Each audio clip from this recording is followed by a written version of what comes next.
Booth. Well, good afternoon, or good evening, I should say, and welcome to the CIL. Yes, good evening, everybody, and welcome back to the College Cup Series on another fabulous Tuesday night. We're joining you from the virtual Talladega Superspeedway for round three of the College Cup Premier Series. And Christian, this is the race that I think everybody has been both looking forward to and dreading at the same time on the schedule. Talladega Superspeedway, the biggest, baddest track on the NASCAR circuit. Anything can happen, pure chaos. What are we looking at tonight? Oh man, it's gonna be absolutely insane, especially based off of the prospect series last night. If any, if you guys were watching, usually those are pretty calm. You have less drivers, you have kind of more cautious drivers there. But last night there was no holding back on any of that. Absolutely not. I was actually in that race last night, driving around and had a really good shot to win it. But it was a lot of fun. A lot of really fun close quarters racing. Great drivers, great action all around the track from flag to flag. A few cautions which made things a little interesting, but in the end, I believe it was Zachary DeWale from St. Clair College who took his second win of this season. So once again, the rookies have come out swinging. They've proven their worth, and they're coming out and playing with the big boys, ready to go again tonight. So we're going to see if some of these hot-headed rookies can do the same tonight and avoid the big one and all the chaos and the crashes and bring home the checkered flag. Yep. As we go, actually head right into qualifying here, we're going to be able to take a look at some of these drivers and see what times they can put up around this 2.66 mile long circuit. Uh, as well as we can see here the our weather for this evening, or this afternoon, I believe, here on the Talladega. Yep, checking in on the weather. It's a balmy 76 degrees Fahrenheit, 49% relative humidity, a few clouds rolling through the sky, and a little wind, I believe, to the south, 7 miles an hour. But there you can see some of your track stats. Like Christian said, 2 2/3 mile, the longest oval track on the NASCAR circuit, 33-degree banking in the corners, 15-degree banking on that dog leg that you see down at the bottom of the track. But what distinguishes this track from Daytona, aside from that it's longer, is you can see the start finish line is about 200, 300 feet past the center of the trioval. And we've seen that play to some chaotic finishes and some trading places in real life races, as well as some races that we've had so far. So, uh, long track, cars bunched up together, all on that pack racing that we're so used to seeing here on these super speedways. But we're going to see all of that tonight. And the word that keeps coming back to me is chaos, chaos, chaos, chaos.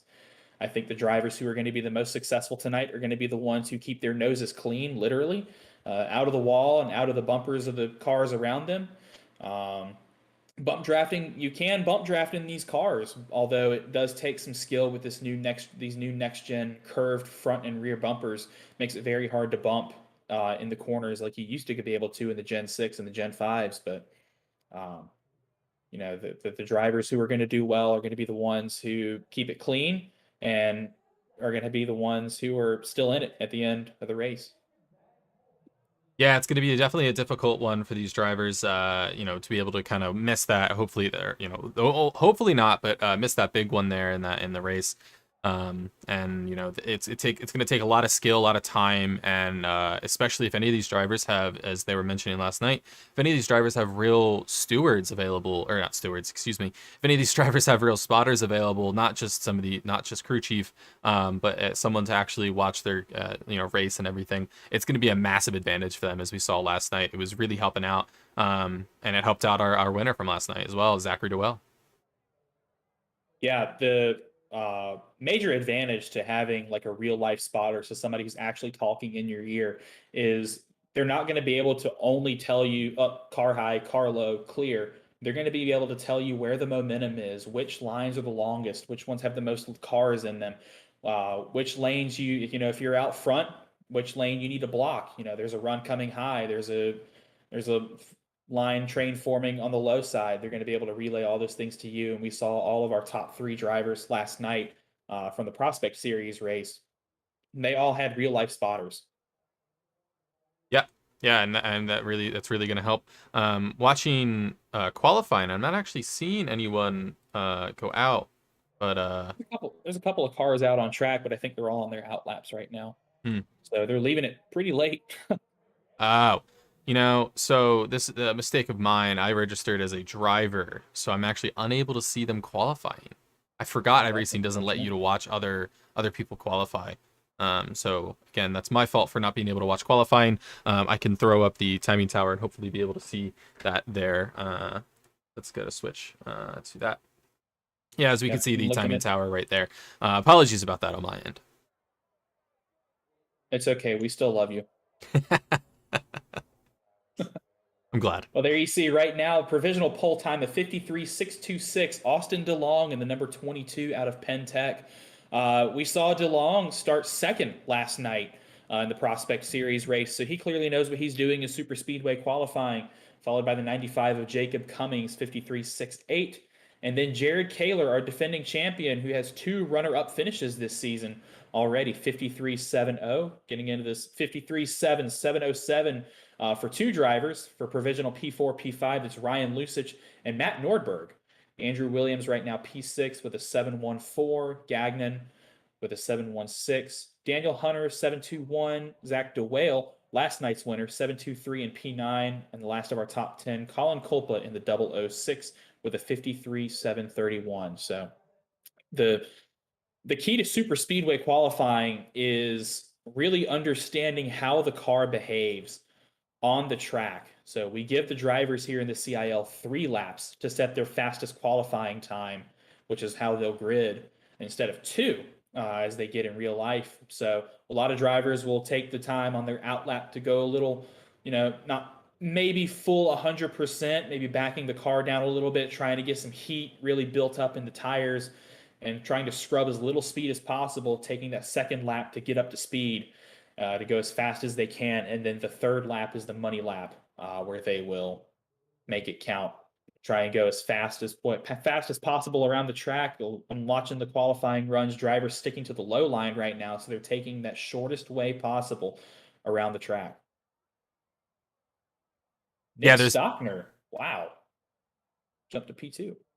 nice, Nick Stockner. Wow, that's a. I mean, Nick Stockner is pretty good driver, and but we don't see him often up into the top 5 in qualifying. So definitely a great run for Stockner there, and I'm excited. I was just about to say, I was like, this track. I mean, that you can be hundredths, thousandths of milliseconds off in qualifying between two people. I mean, I've even seen people tie up to the thousandth in qualifying. So it's definitely a tight race.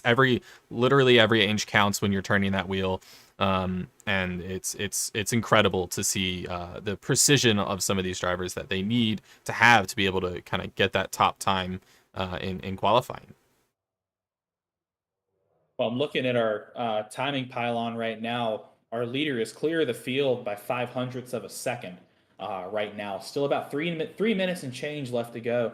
But look at P2 all the way down to P17, Athena Leclerc, a tenth of a second between those spots. So this track is it's flat out. You're on the gas 100% all the way around. So you have to be absolutely perfect to set a good lap here, and we're seeing those really close lap times already. Jeremy Yeah, Miller and has also bumped his way inside the top 5. I saw that. E4, nice. Yeah, it's a certain type of person that is able to kind of get these qualifying times and do them well. There's a specific type of strategy on a different type of strategy on these super speedways that you have to kind of do to be able to qualify these times. And everyone has their own little tricks and tips, but it's definitely much different than any of the other tracks that we race at this season.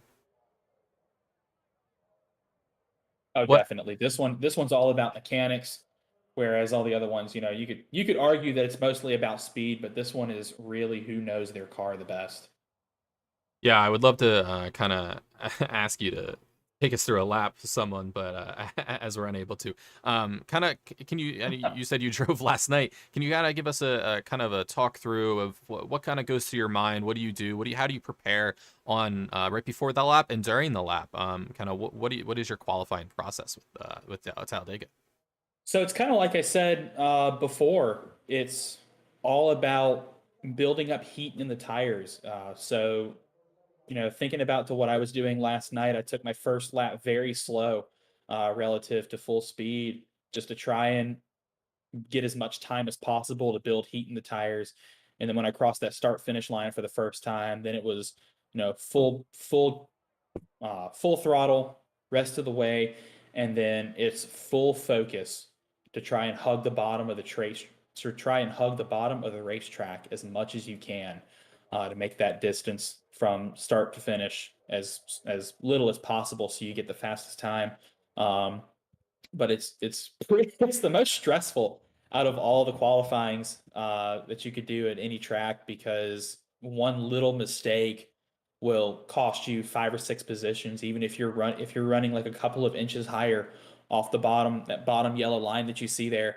That can cost you a few thousandths of a second, and the next thing you know, you've dropped 5 or 6 grid positions towards the danger zone of the starting grid. So it's stressful, but it's very rewarding in the end when you qualify up front and you don't necessarily have to worry about the big one as much as if you had qualified at the very back, or in what I refer to as the danger zone, the very middle of the grid. So looking at P10 to about P20, people are going to be back there making moves right at the start of the race, and that's usually where the big one will start. Yeah, that's definitely kind of something you gotta you gotta look out for, and I'm sure that's something people take into account actually. And I've heard people doing this before, and they kind of qualify low on purpose if they know they won't be able to qualify top. They don't want to be in that middle pack. That middle pack can be really dangerous. So what they'll do is they'll intentionally not qualify or qualify low, and so they can sit in the back and kind of just wait for that big one. Or just feel out the field a little bit more instead of kind of jumping straight into the middle, because yeah, again, that can be pretty dangerous. But here we go as we finish up qualifying. We have our gridding positions. Yep, we're going to take a look at tonight's starting grid for the Alabama 160. Your pole sitter, Austin DeLong from the Pennsylvania College of Technology. He will take the pole for tonight on his outside. Nick Stockner, I believe, with his first ever front row start in the CIL, Clemson University in the 124. Jacob Cummings will start P3 in the 95. Jeremy Miller in P4 from Purdue, the alumni, will start in fourth. His teammate Andrew McCall in the 018 will start P5 to his inside the reigning champion Jared Kaler. Ryan Lusich and Matt Nordberg from UNT and NC State, respectively, will lock out the fourth row. Looking on back to the fifth row, Zachary DeWale, last night's winner from St. Clair College in the 02, starts ninth. And 10th place goes to Andrew Williams from Clemson University in the 23. Going on to P11, we have Alexander Gagnon for P11, excuse me, followed by R. Muhammad Alif, our GT3 current champion sitter, not confirmed champion, but current point leader in GT3. Then we have Daniel Hunter, P13, followed by Esteban Munoz in P14. Colin Copa is following up P15 with Cody Carey in P16. Athena Leclerc from in P17 from St. Clair Community College, followed by Ethan Head in P18. Nick Maloch, one of our driver cameras today, followed is P19, and P20 is Tyler Stone, who's also, those two are also from St. Clair Community College. Edwin Onofre takes on P20, or he'll start P21 in the 99 from University of North Texas. Scott Ratcliffe will start in the 747 machine P22. Bradley Daniels P23 in the 521. Connor Levy, Arizona State, P24. Looking towards the back of the pack now, some of these drivers did not put in a qualifying lap because they wanted to start at the back. So some strategic moves we're seeing already. Alexander Hogarth, P25. Treston Yoder, P26. Jeff Pete from UMN will start P27. Ricky Paz, another one of our onboard drivers, has elected to start from the rear in P28. Ethan Decatur will move up to P29 because Christian's not racing. From Valparaiso University in the 00, and Matthew Warren from IUPUI will start P31. So there's a look at our starting grid. The drivers are taking their parade lap out right now. Some witty banter being exchanged between the drivers in the in-race chat right now. So we are about ready to go. Christian, Who is your pick to win tonight's race? Oh, that's a rough one. I don't know. I mean, I haven't seen a lot of these drivers recently, kind of race in any super speedways. I mean, I would say I'm decent at super speedways. I tend to do well in super speedway racing. I don't know why, but I do. I don't I don't know what skill I ended up getting or whatever. But terrible at everything else. Super speedways I'm okay at. So I think it's gonna be a real toss up in this, especially if there's a big wreck in it. You never know who's gonna get out. But if I had to put my money on someone, I might put my money on Zachary DeWale. He's been doing really well. He won the Prospect Series last night, so I think I'm going to put my money on Zachary DeWale again. You're absolutely right. This is very much a coin flip. Anybody can win this race, but if like you said, if I had to pick somebody, I'm going to pick R. Muhammad Alif in the 12 ball state machine. He was the leader last night until about right there when the big one happened on the last lap, and he got crashed out unfortunately. So I think Alif is going to win the race tonight for Ball State. Well, we're coming to the green flag now. The field is side by side. Hearts are racing. The drivers are itching to get going as DeLong approaches the Geico restart zone. And he will take off. We are green from Talladega. Nicholas Stockner not getting a very good launch off Did of not get a good off the start. jump. Kind of back bunching up the guys behind him, including I believe that would be Andrew McCall and Ryan Lusich. But Austin DeLong getting a nice jump, followed by Jacob Cummings kind of slotting in right behind him, but Nick Stockner not giving up yet. He's currently sitting P3. Yeah, we saw that outside line did not get a good start there, but they're going to gain some of that momentum back as you see Jeremy Miller and in the 169 leading that outside line to a charge here as Austin DeLong going to move up and block. Looks like he's going to commit to that bottom lane. Maybe a little indecisiveness out of the 22 machine as the 169 pulls back from about 6 car lengths to be completely even with the 22 and is going to look to the lead here coming out of turn 4 with the one of Jared Kaler right behind him on his bumper. Jeremy Miller taking P1 in the from Purdue University in those I say as like amazing looking liveries in there from Purdue University. That green really pops. I'm really liking that livery. Yeah, a lot of drivers running some alternate paint schemes tonight. For more reasons than one, you're going to see some pink dotted throughout the field, like you see on the one of Jared Kaler. The pink numbers on the 22 of DeLong for October, Breast Cancer Awareness Month. So great to see our drivers participating in some awareness activities for that. But also a lot of drivers treating this as a color rush race. So some drivers have elected to run some non-traditional school colors, as you see with the 2 Purdue cars. The 169 and the 018 are running that bright neon green pink, or not pink, yellow color. As opposed to their black and gold. So a lot of great liveries out there in the field tonight, but it looks like that high line, I'm seeing exactly what we saw last night in the the Prospect Series race, where that higher middle groove right there in between the 2 lane dividers has a ton of momentum. I think we're seeing that high train form already. It looks like some chaos up at the front of the field. A couple of drivers avoiding a slower driver through the middle of the pack right there. I see 2 Ball State cars looking to the outside right now. Maybe they're trying to team up a little bit. Looks like Drew Williams is going to stick his nose up there as well and try to block that run from coming, but not going to happen as they're now 3 wide down the front straightaway through the tri-oval. Yeah, going 3 wide this early might be a little bit of a risky move here, but if you can get the move done, definitely do it. As we can see some of these drivers trying to slide down in, including Jeremy Miller making really good moves. Yeah, but that block was pretty dangerous from Miller, but it made it stick. Yeah, these drivers are all over each other right now. I'm expecting them maybe an incident. Everyone coming up soon. Not too sure yet. Yeah, usually you see the middle of the pack and the back of the pack being squirrely, but it is everywhere right now as we're only 4 approaching 5 laps into this 60-lap race. Looking at some great 3 wide action right now coming out of turn 4. 2 Ball State cars you can see in front of the 076 of Matt Nordberg and the 14 of Connor Daly. Looks like that's going to settle out. Maybe there's a high line forming So a lot of these drivers are trying to figure out who's their running buddy. You can see 4 wide back there. Jared Kaler has sunk back to the back of the field as the 747 of Scott Ratliff makes a great move on one of those Ball State machines to try and secure that middle line. You can see the 2 Purdue drivers still up top working together. 2 Clemson drivers also working together. Looks like Nick Stockner might have some damage, maybe. He's very slow.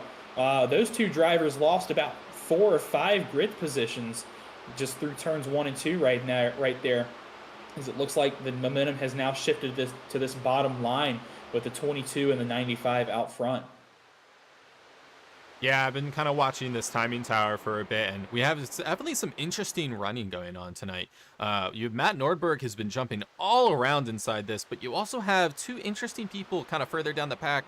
Not that it means anything, but you definitely kind of think about this. But you have Jared Kaler and Zachary DeWall, P20 and higher. So we have Zachary at 21st place and Jared at 26th place. Now, they might be doing what I said earlier. They might be just kind of sitting in the back, kind of waiting for something to happen as these are more aggressive drivers kind of get up front and kind of maybe cause a wreck or two, but and they kind of just want to sit back and wait for that to happen. But maybe they're not. Maybe they're just not as good at super speedways. I guess we'll just have to kind of wait and see.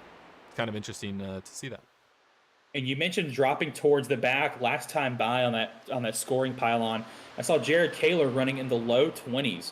There you see P25. We saw him get hung out to dry on that high side, but I'm wondering if that was maybe a strategic move as we're seeing some of the Valparaiso cars running in the back now.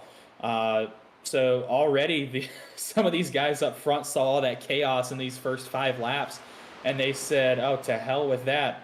I'm going to the back. I don't want to be caught up in the wreck when it does come out. Yeah, you definitely don't want to be caught up in the wreck, and kind of you don't want to. The tricky spot is you don't want to give yourself too much space because you're going to lose the pack. And there we have our first caution of the race. Not sure what happened. We're going to get a replay for you just quickly for here. We're going to get a replay for you here real quick if I could talk. But okay, I can't. Isolated incident. Didn't look like anybody in the main pack got caught up. Actually, I'm not seeing that incident. Is there not a caution? No, there wasn't a caution. Huh. Oh, hello. Well, maybe spoke too soon. Maybe. Commentator's curse. Commentator's curse. I'm going to shut up about cautions. So yeah, sorry. I think my monitor might be off if I'm seeing that green is a little yellow. Yeah, I just saw that as well. Was still green. We're gonna kind of go back to that timing tower instead of the timing ticker. So I was never a fan of the timing ticker anyway. That's strike 2. No. If we're counting strikes, this is like strike 11 tonight. This is not going well tonight. I'm flustered. I'm rusty. I was left out in the rain. So yeah, still green here at Talladega. Some great 3-wide action here towards the middle of the pack. But this front of the pack, we've got about a 5-6 car breakaway that now has spoke too soon. They've all come back together, led by the 2 Purdue cars of Andrew McCall and Jeremy Miller, and followed by Drew Williams in the 23, then Ryan Lusich, and then Jake Cummings and Matt Nordberg are the first 2-wide pair through the rest of the field. We've seen some cars already jump out of line and try to head to the back to avoid the big one, but already we're seeing these drivers up front really gunning at it for this for the P1 position for when that caution eventually does come out, because you know there's going to be one.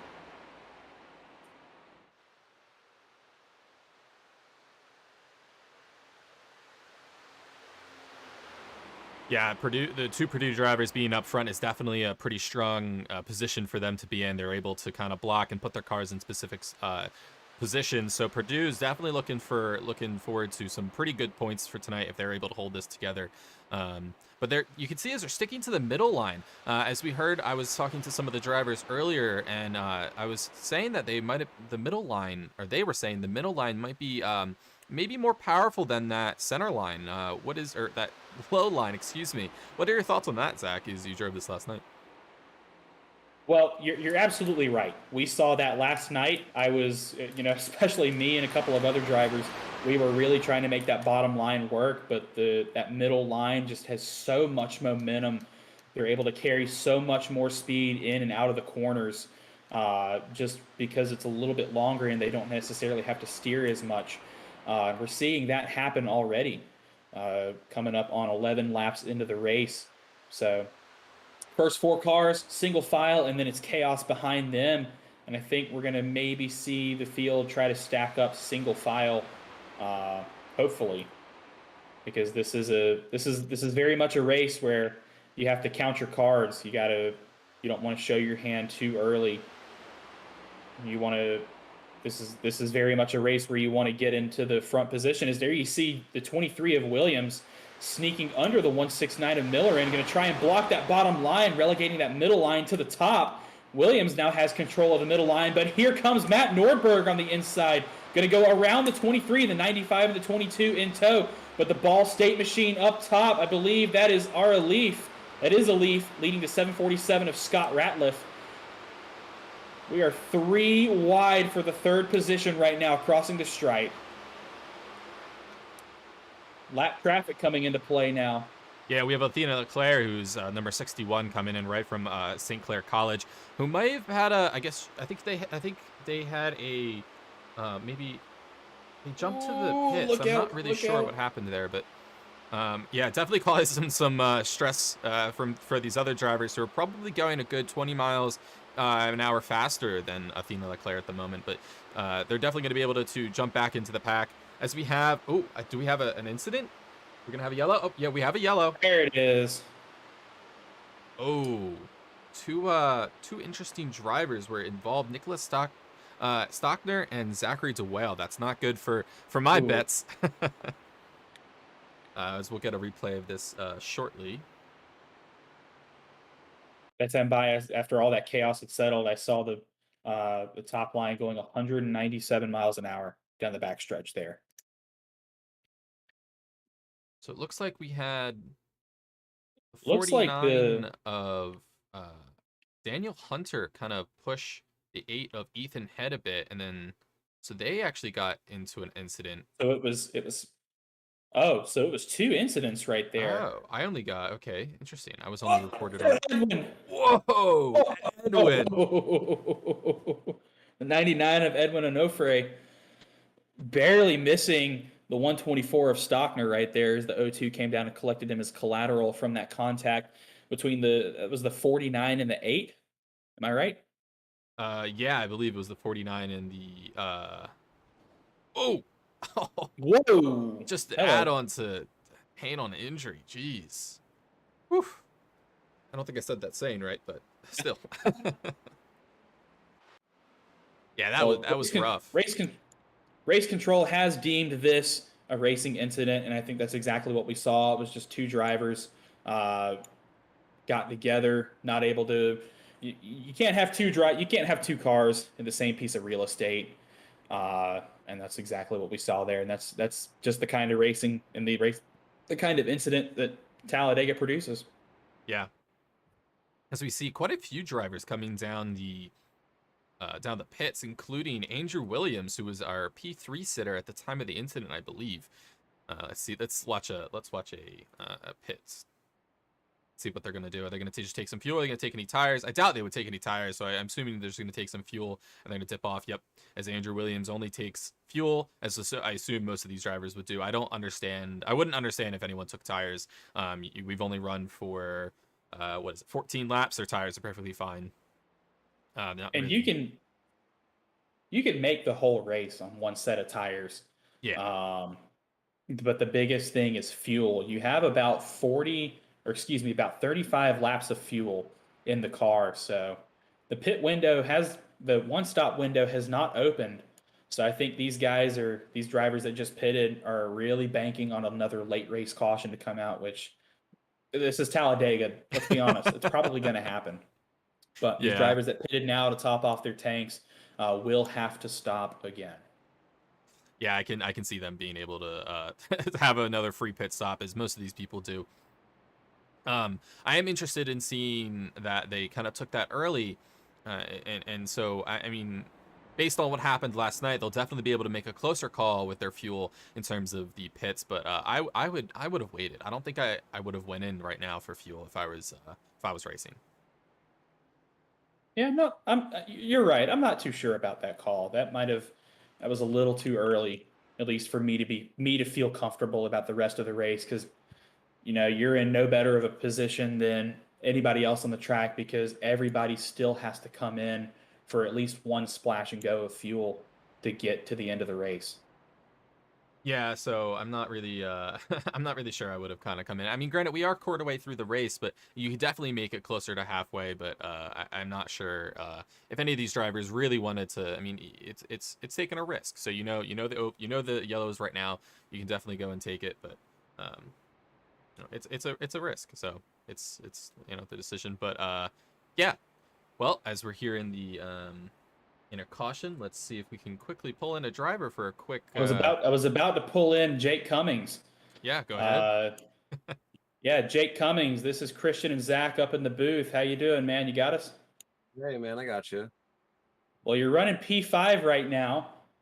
You had all that chaos on that start and about those first 10 laps, and you made it through the first incident. How are you feeling right now?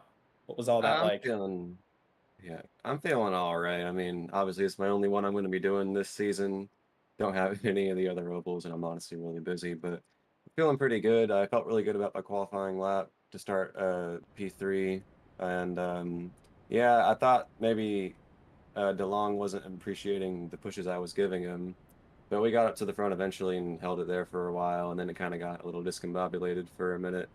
But I mean, still up front myself at least, and going to be working on receiving and pushing other drivers, and just kind of surviving until the end and see what moves we can make. But for now, I'm just kind of enjoying it. Yeah, you're doing well running inside that top five, making moves all the way up to the front. You're within striking distance now, but still a long way to go. What's going through your head right now as you're getting ready to come to the next restart?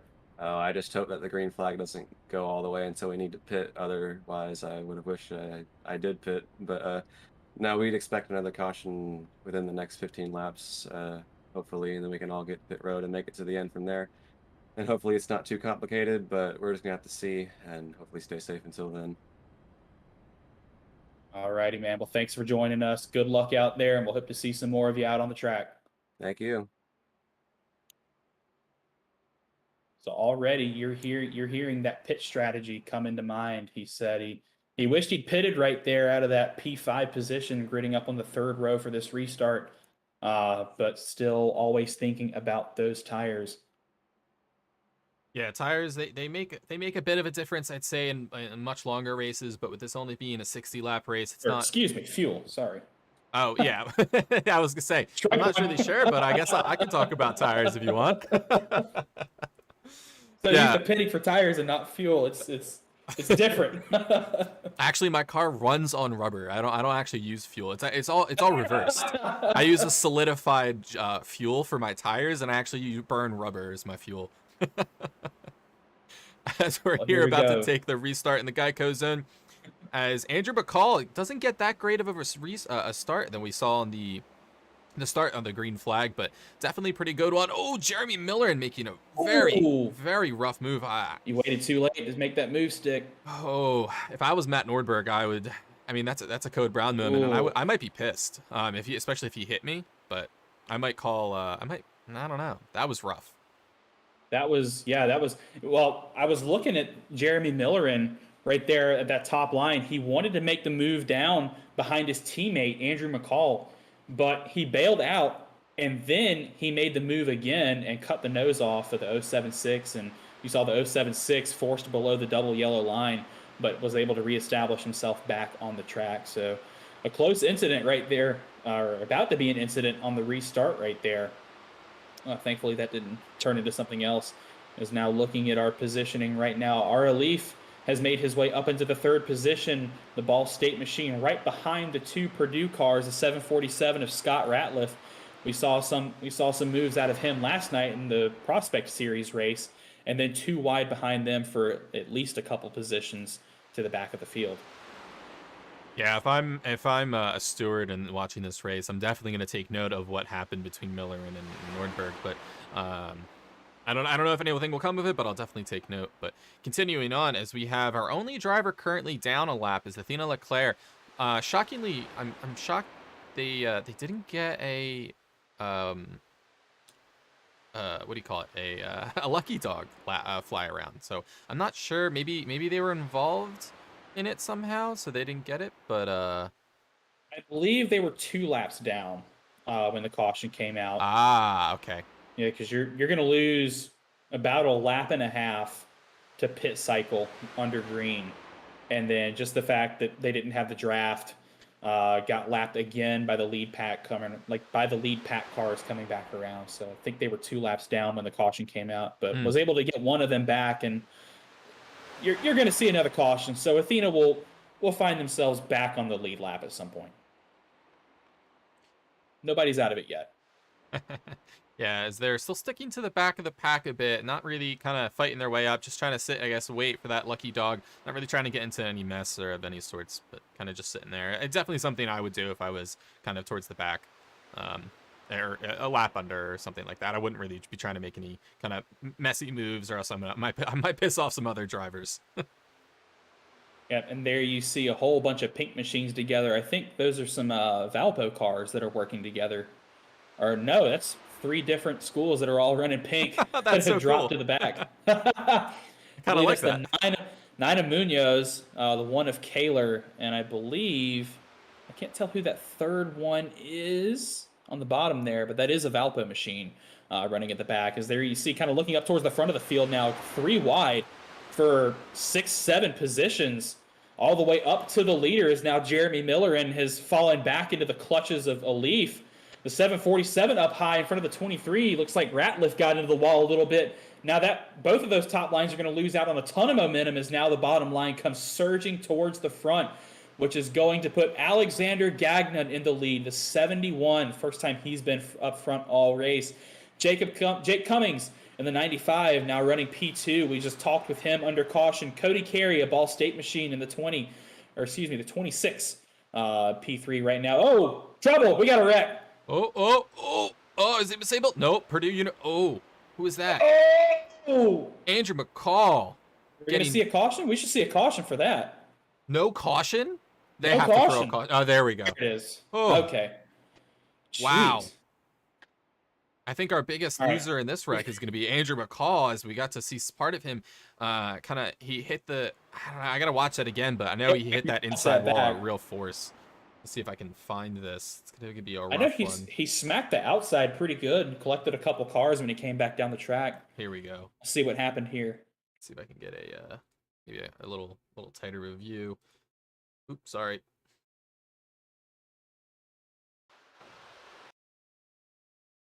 Oh, he got punted by his teammate.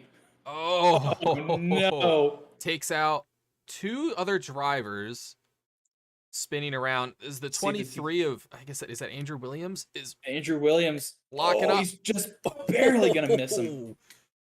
As he spins down. Coming down here. He collects 119. 119. And Edwin Onofre. Again.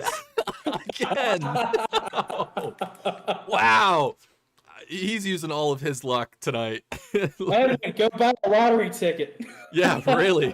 Edwin, buy us all some lottery tickets for tonight, please. Seriously. You got, or maybe not. Let's watch this one more time. 119 of Jeff Pete also got collected from McCall coming back down the track. There you see, it looks like Miller almost got loose underneath the bumper of his teammate and had to, washed up into him a little bit. Let's watch this. Yeah, it seems like he washed up into him, pushed him out, and then collected the 49 of Daniel Hunter. I think Daniel Hunter's okay, possibly. Then collects the 47. Should be. Yeah, I think he was able to save that. 47's Ratliff. Yeah, you can already see his car smoking. And Daniel Hunter was involved in that first incident, but we had about 5 laps ago. And man, 99, another big miss. The 119 takes a pretty decent lick off that inside wall as well, so he'll have to use his fast repair. One of the things that we do have in iRacing is something called a fast repair. So if you're involved in an incident like this as a result of bad luck, as we saw the 119 right there, nothing short of just bad luck for him, you can come down pit road and you can check the box and it will give you a completely brand new car that you can take back out on track, but you only have one to use, so use it sparingly. Yeah, definitely gonna use quite a few drivers gonna be using it there. Andrew McCall, definitely one of them, as well as Scott Ratliff, and I don't think anyone else was that injured. I don't think I saw Maybe anyone else maybe the smoking. 119. Oh yeah, if I was the 119, depending on the amount of damage I had, he wasn't smoking, but I would definitely probably use my thing there. But yep. As we come along the back straight, all of the drivers coming out of the pits. We had quite a few drivers go into the pits, and this is the perfect time, I think, to go into the pits. You're gonna you're gonna run it a little short. You might have to do a little bit of fuel saving to be able to make it, but you actually from this point, I think you could definitely make a one stop work. Well, and you've also got to take into account that we're probably going to have about 2 or 3 more cautions as we approach this halfway point in the race in lap 30. We're probably going to see a couple more, at least one more during the green flag period and one at the very end of the race. The odds of us having our one green light checker finish are very high. So, a caution during a caution lap, you can save about 3 to 4 laps worth of fuel. Uh, so I think the drivers who pitted this time are in a great position to not have to pit for the rest of the race. It's a little bit of a gamble because you're banking on having a couple more cautions from here on out. But if we see those cautions, they will definitely be in the good. Yep. Yeah, and if you took that now, I think you're going to be in much better position than anyone who took fuel earlier. And if you took both times, I mean, hey, you're just being safe, but you definitely lost some positions there. But I think they're doing pretty good as we kind of check in with some of our top 10 as we have Austin DeLong P1, followed by Alexander Gagnon in P2. Riley Daniels, who's kind of a new face around here. We're definitely happy to see him up front in P3, followed by Daniel Hunter in P4, and Nick Maloch in P5, I believe. They kind of switch around positions, not exactly sure what their positions are currently, but that's the rough estimate in that top five.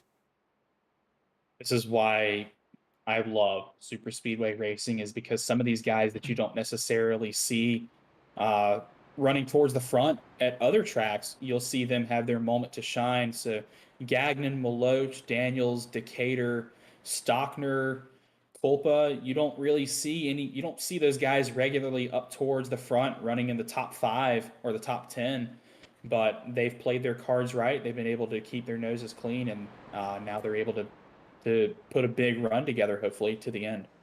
Yeah, it's definitely a, a science. It's definitely much different than any other track. I mean, you have three. I'd say you have three different types of tracks in oval racing. You have super speedways such as Talladega, Daytona, and a few others that people might say that are super speedways. Then you kind of have your normal run-of-the-mill oval tracks. Anything less than I believe 2.5 miles is kind of your run-of-the-mill. Then anything under was it a mile One is mile. yeah, Yep. 1 mile is going to be your short track, and Short that's a track. whole different beast to incur. I personally am horrible at short tracks, but I can Same. do much better at super speedways because it's a lot. I think it's a bigger mental game in this it's a large percentage is mental game in super speedways, whereas some of these other tracks might be a little bit more driving skill, I guess you could call it. Absolutely. You could. It's less of a race and more of a 190-mile-an-hour chess match. So it's very mental. It's very predictive, and it's knowing who you trust and can't trust. As we now will have our second restart of the race. Looks like the 71 didn't get a great restart right there. Either that or the 22 got a great launch right there. As the top 2 rows are dead even here into turn 1. That top line backed off just a hair. I believe that is the 00 of Ethan Decatur, who didn't really get a good launch. Or excuse me, Cody Carey in the 29 Ball State Machine didn't get a good launch right there. So that top line is going to lose a little momentum, but they're going to gain it all right back as that freight train comes back up through the field, and they're going to push Austin DeLong and Nick Maloch out front in front of the rest of the field here going into turn 3. Yeah, you can already see some drivers wanting to go 3 wide, but not really sure if they're able to do it yet. They will definitely want to have a bit of a pack behind them. And again, we can see that middle line really being the line of choice for these drivers tonight as they kind of go forward. But definitely that second line is going to be on the inside line, which is the normal line. Oh, Oh, as we do go 3 wide and take over Austin DeLong. Ooh, they're just flying by him right now. He has nothing. He has no speed. I believe he's going to get caught by the 29 right here.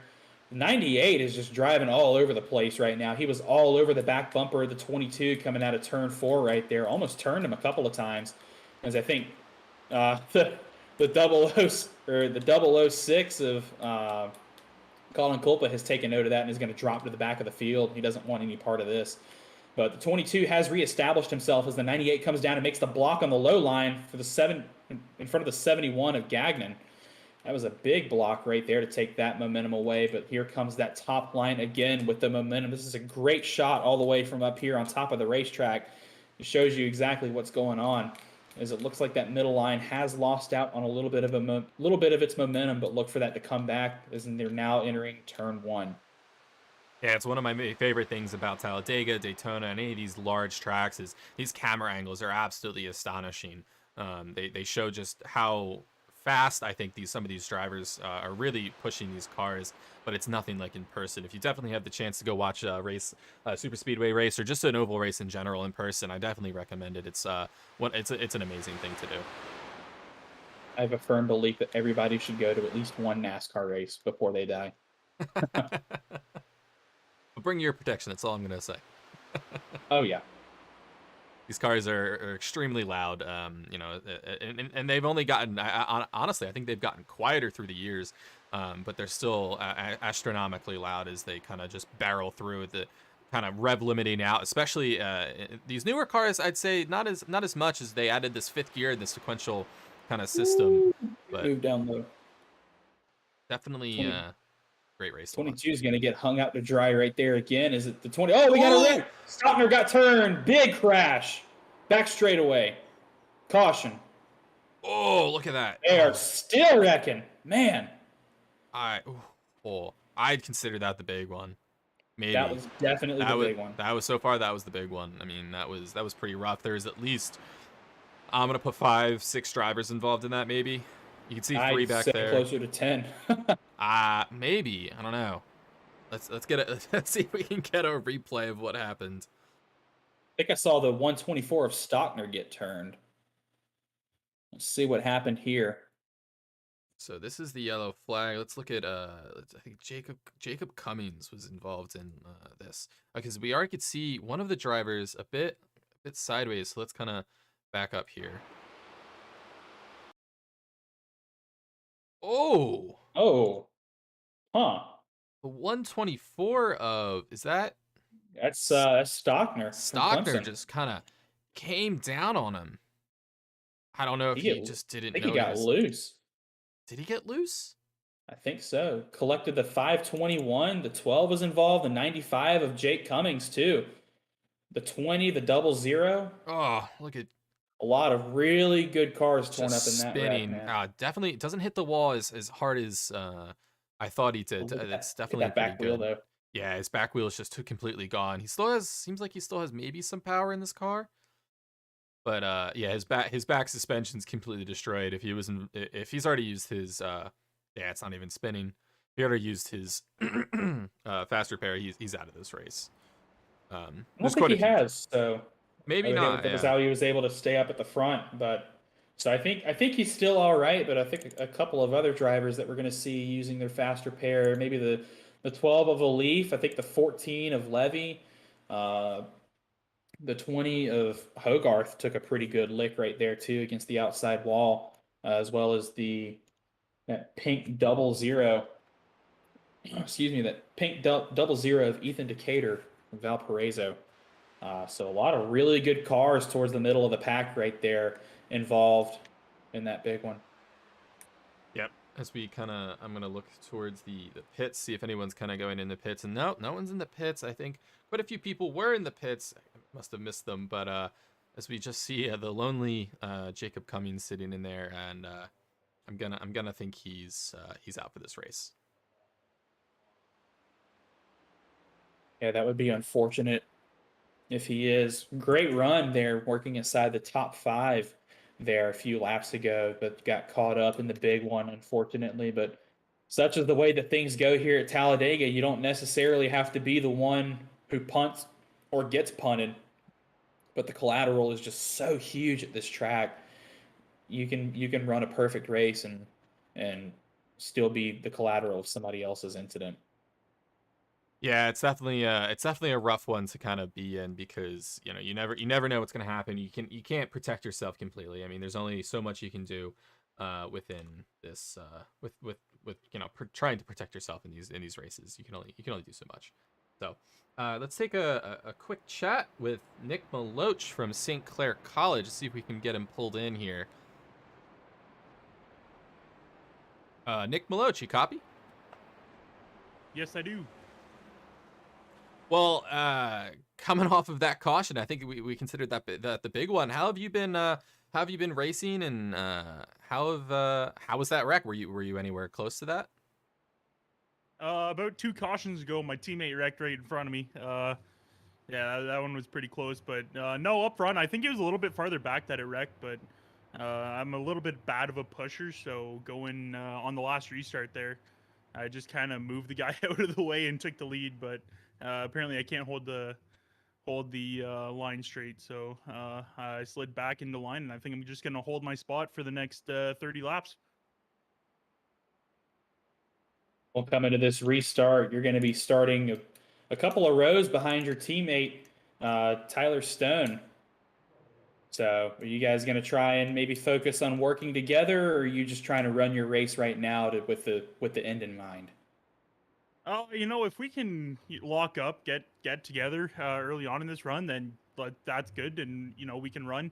I know during practice we had some good runs, and we set some great times when we were running as a pack, as a team. So if we can get hooked up here, if there's some room, I'll let them in or whatnot. But other than that, I mean, just run the race, and the earlier the better, I guess, for pushing. But if we can get a nice green flag run, it'll be nice to have a teammate to push. Yeah, that'll Well, Nick, definitely be helpful. Yeah, Nick, Go ahead. thanks for jumping in. And do you have anything to kind of say before you kind of get back to this and see if you can take that win? Oh man, this is gonna be close. I know I'm sitting in 5th right here, 3rd on the inside. I like being on the inside, so and I think I'm a little bit of a good pusher there, a couple rows deep. So I think this is gonna be a great finish. So be prepared. I'm gonna try and win it, but if I can push my teammate, I'll gladly do that. Yeah, St. Clair's been doing really, really well this race. I'm very interested in seeing how you guys finish. But best of the luck, and I hope nothing happens, and I hope to see you on the podium with an interview later. I hope so too. It'd be my first one, and yeah, Zach has been killing it. I mean, he's got 3 in a row right now. If he can work up here, I'll push him to lead. I'll let him take 4 in a row, but for a rookie, he's been dominating pretty good. So. Yep, he's doing pretty good, and we'll talk to you later as we head on out to possibly this green. So have a nice one, Nick. Best of luck, brother. As that was Nick Maloch from St. Clair College. I always want to say St. Clair Community College, but it's not. St. Clair College. As we head to this Geico restart zone for our green flag drop soon. How about let's ride on board with Nick Maloch through this restart here. Let's take a look at where his eyes are going as he's looking in his mirrors, looking to the front of him, to the side, coming to this restart zone now. About halfway there, I believe. Yep, as we take the green flag currently now, as Cody Carey gets a really good launch, but Andrew Williams kind of beats out Nick Maloch just barely, as we can maybe get a closer zoom in on seeing what happens here. Actually, let's go into a gyro cam for Nick Maloch here.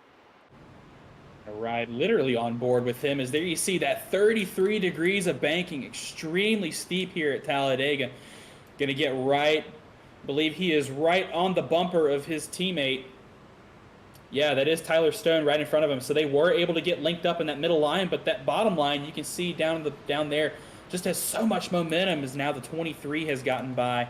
And I believe that's the 076 of Matt Nordberg going to make a move underneath him as well. So maybe some moves that didn't quite work for the St. Clair drivers right there is that actually they're going to get a huge run right here out of turn 4. I spoke too soon, pulling up alongside the 23 of Drew Williams down on the bottom. I think that front pack may have gotten a little too far out as they're now starting to get reeled in by these two St. Clair drivers who have committed to that middle line.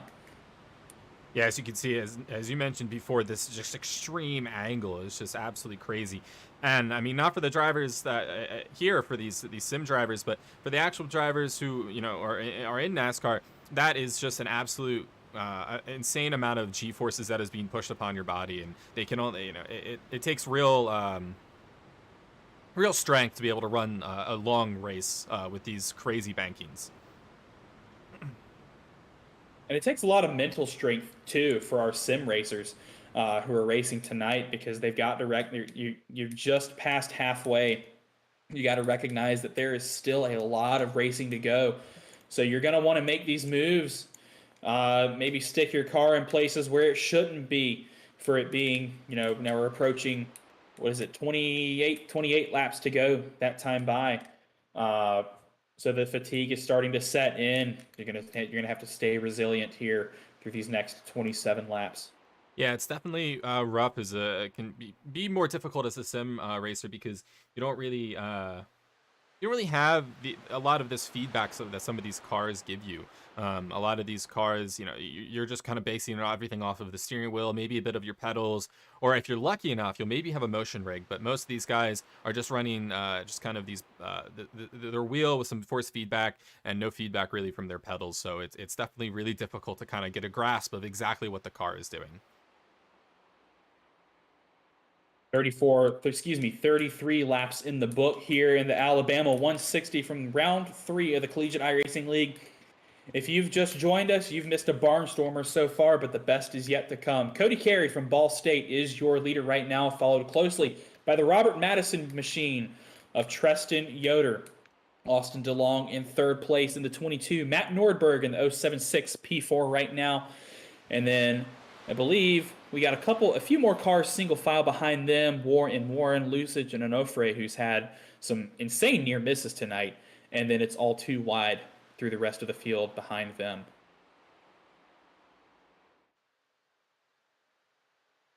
Yeah, as these drivers continue on past lap 34, they're definitely going to be making some more, I guess, risky moves as you're coming through halfway, because they really want to try to secure that spot. They've done their waiting. They've done kind of just sitting back for a while, and now it's time to make their move. Now it's time to get their podium, and they're going to be kind of pushing a bit harder in this last half, coming towards the end of this race.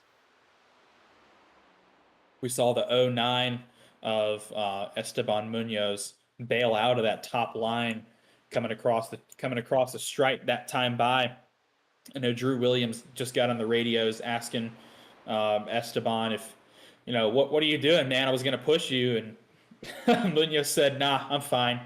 So he has now dropped himself back to the back of the grid, or I think he's got some teammates that he's been working with earlier in this race back there trying to ride out potentially another big one, as there's still a lot of time for that to happen. Yeah, it's definitely going to be an interesting one to see if there's a next caution. I mean, as we always say, we're waiting for the next caution. We're waiting for the next caution. I do believe there's going to be a next caution, but I don't think we're going to have many more. I think we might have one more caution, but I don't think there's going to be many after this. Oh, as I say that, as we see, I think that's Nick Maloch. Is it not kind of go off to the side there? It is. It's Nick Maloch, who we just spoke to. I had to kind of take evasive actions off track. Oh, SBC, I think that was...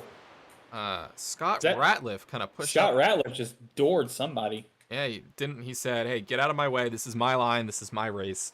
I'm getting the podium. I believe that was the 006 of Colin Culpa. I believe.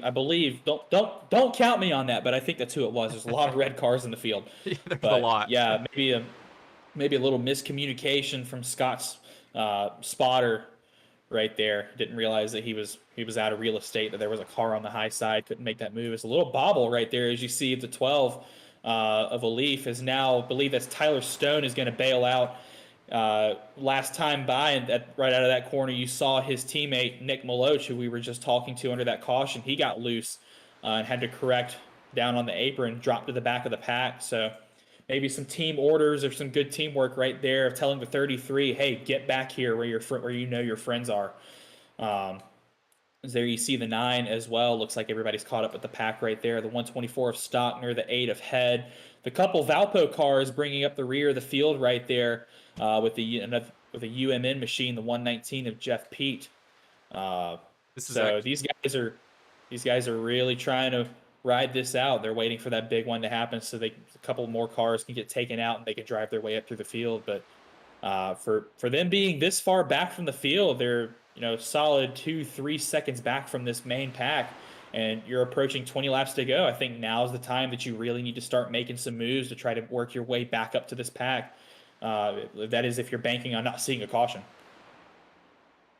Yeah, as we can see, this second pack of drivers, they really need to start working together to kind of catch that main pack, or they're not really going to get anywhere. If they're always fighting each other, they're not going to catch that main pack, and they're not going to be able to get any podium positions, or really anywhere positions that they want. As you can see, these Panther cars in the top of the second pack really trying to push each other, I think. But quickly, I saw in the background that Jacob Cummings is coming back out onto the track, so I guess these mechanics kind of put in the work real quick and was able to get the car at least drivable to a point of, I guess, racing condition to put him back on track. So I think at this point we have all drivers back on track. I'm not sure. I think actually he went back into the pits. I don't think his car is quite race ready yet. So we still have one driver out of this race is Jacob Cummings. New leader, 23, Drew Williams. But not so fast, says the 29 of Cody Carey down on that bottom lane. That middle lane has gotten its momentum back, as we saw happen all last night and earlier tonight. That middle lane has been extremely strong in the long run. So Cody Carey, Tristan Yoder, Austin DeLong, the 3 bottom cars right there, losing out right now to the 23 of Drew Williams. And then that's the 14 of Connor Levy behind him with the 169 of Jeremy Miller. And then I see a Leaf in the 12 behind them as well. He might be. This is interesting for these two Ball State machines, because what I saw last night was the Ball State drivers really tried to link up together and do what they can, but a Leaf and Carey are separated right now, as you see the 23 moving out to about a 1 car length lead there on the right side of your screen. You can see some lap traffic as well that's going to come into play. Tight squeeze. That is the 95 of Jake Cummings, who's going to go an additional lap down right there. Oh yeah, my mistake. I guess he did pull it back on track. I saw him go back into the pits. So I guess they're just trying to test out maybe the car. I'm not really sure what their kind of eyes on that. I guess at this point it's just, hey, let's get some experience on this super speedway to maybe kind of come back again later when we come back to a super speedway. I don't think I think this is our only super speedway race of the season. It is. Yeah, so correct me if I'm wrong. So they're kind of getting some experience for when they come back next season, as we'll definitely come back to a super speedway. This is, although it creates quite a bit of cautions, as we've only had a couple here tonight, but it's always a favorite of some drivers. I know for me it's a great race to watch. It's my favorite race to do in the season. I'll gladly put my gloves back on and run it like I did last night. That was a ton of fun. As there you see now, the bottom lane has got that momentum back through the tri-oval right there, but not for long, as that top lane comes a knocking once again. The two line leaders are side by side right now out of turn 2. The 23 is going to get a little better momentum boost coming off of the corner. That banking drop off gives them about a half a story more of downhill. So that's where that boost comes from. I believe the banking at Talladega is about 6.5 stories tall from top to bottom. Wow. So there's your fun tidbit for the day. It's a lot of banking. I didn't believe it when I first heard it, and then I saw it and I was like, yeah, that's 6 stories. That might be true. That's 6.5 stories. Wow. That's a lot of banking. That's some serious height, and these cars, that's what's able to kind of give these cars the ability to kind of put that throttle down, put that foot down, and just go around the track without even having to lift on some of these shorter tracks. Super speedways, they get their name because you indeed do have super speed on these tracks. I mean, you're foot flat the entire time. And you might lift here and there, obviously, because you're in the draft. But if you're that first driver in that pack, you're not lifting at all. You're foot down the entire way. 2 liters that time by Cody Carey. His average lap speed 186 miles an hour. Drew Williams 191. Wow. As you now see the drivers 3 wide through really this entire lead pack. Some great racing right now, but Drew Williams is going to have his hands full as he now has 2 lanes to block on the high side. As here comes the 169 of Jeremy Miller, and ladies and gentlemen, we are 3 wide for the lead with 17 to go. It is neck and neck into turn 1, and there's Jared Kaler. He's back in the mix as well in that second row. This is exactly what we see. This is why we like super speedway racing. This is what makes super speedway. This is what makes Talladega. This is what makes Daytona. This is what everyone loves to see, and I'm so excited to see this right now as we see some drivers switching lanes, trying to get that best position. As we see Jeremy Millen really take that middle line and really launch forwards. Oh, as we has a wreck in the back. We got a wreck. Caution.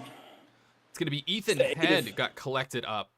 I think there's 2 drivers that might have been in a wreck. Matt Nordberg as well. Let's kind of see what's happened with him. I might have just slowed down. I'm not entirely sure. Yeah, that's a rough one for Matt. I don't see too much damage on his car though. He might be fine, but I know Ethan Head is definitely got quite a bit of damage on his car.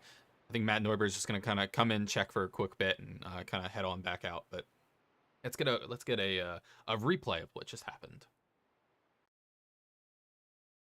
Not from this angle. Saw great 3 wide action right there on lap 44 of this race. And I think we... Let me see if I can get a picture of it, exactly what happened. Off the little tease that we got, there was a little battle for real estate that didn't go well. It's going to be the 98, I think, of Nick. Oh, it's going to be the 98 of Nick Maloch. Oh, he got hooked.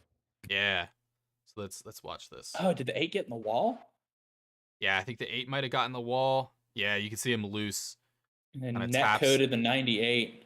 Taps Nick Maloch. Nick Maloch's rear goes up into the air, kind of just drags against the wall. He hits the 49. The 49. Yeah, and then Jake Cummings, check up. As you see, it's like he got through. Then you see Onofre kind of slide by again. I was about to say, where is he at? He needs another near miss. Oh, there's what happened with Matt Nordberg. Let's see what happened with. I see the 98 down there. He might have gotten hit by the 98 coming back down the racetrack. No. Let's watch what happens with Matt Nordberg. Here you see the 076, very center of your screen. See if I can get there we go. So right here at the bottom of your screen, the red car goes low to avoid the crash. You see the 48, that's the 521. Ooh. Up above him, the 95 trying to get way slowed down. Oh, the 48. The 521 and the 48 kind of collect each other a bit, which forces the 48 down into Matt Nordberg, which sends him sliding up again and hitting the wall. Yeah, he would definitely have some damage off of that. It's the 521 of Bradley Daniels and the 48 of Matthew Warren. But they got together trying to avoid that wreck and ultimately collected the 076. So unfortunate for Nordberg. He's been doing really, really well. Yeah. All race. Well, and really all season for that matter. Once again, just collected as the collateral of another driver's mistake.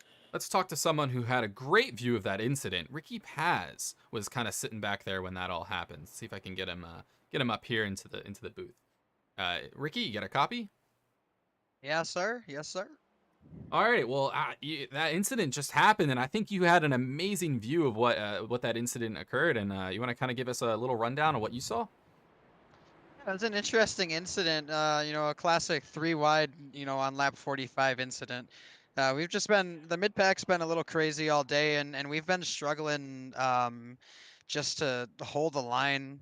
So it's been a little bit frustrating back here, but we're just trying to survive. We're 3/4 of the way done, and we're getting ready for hopefully a long green flag run here to the end. The incident itself was just people running into each other, and there was nowhere to go. I know one of my teammates got caught up in that, so it was a little bit mayhem. My heart rate's probably jumped a little here on the old Apple Watch, but I'm excited to get the rest of this race going. So yeah.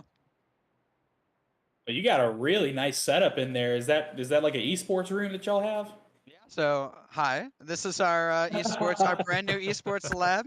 Obviously, we got Matt over here, and then on the other side of the camera, we've got Ethan, who's running tonight. This is our big lab. We just moved here. Valparaiso's esports team is in a, like extremely lucky to have this space now.